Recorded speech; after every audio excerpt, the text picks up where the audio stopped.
बुलेटिनच्या सुरुवातीला आताची एक अत्यंत मोठी बातमी, कारण परिवहन मंत्री प्रताप सरनाईक यांचा रिक्षा आणि टॅक्सी चालकांच्या संदर्भातला मराठीच्या संदर्भातला निर्णय हा मुख्यमंत्री देवेंद्र फडणवीस यांनी आता फिरवलेला आहे। मुख्यमंत्र्यांनी मराठी शिकण्यासाठी रिक्षा टॅक्सी चालकांना 1 वर्षासाठीची मुदतवाढ दिलेली आहे। रिक्षा टॅक्सी चालकांच्या शिष्टमंडळानं आज मुख्यमंत्र्यांची भेट घेतली।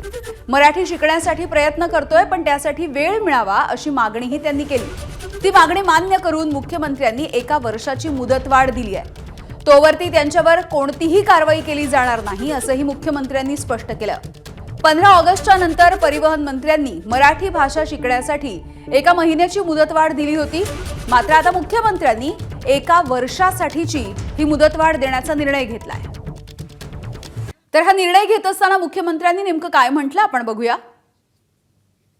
वेगवेगळ्या वयातले हे जे काही टॅक्सी चालक, रिक्षा चालक आहेत, यांना इतक्या कमी वेळामध्ये जुजबी मराठी शिकता येईल हे काही योग्य नाही, शक्य नाही, आणि म्हणून आम्हाला वेळ वाढवून द्यावी अशा प्रकारची मागणी त्यांनी केली।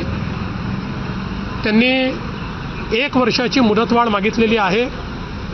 मी आज हा निर्णय केलेला आहे की 1 वर्षाची मुदतवाढ याला देण्यात येईल। कोणतीही कारवाई दरम्यानच्या काळात केली जाणार नाही।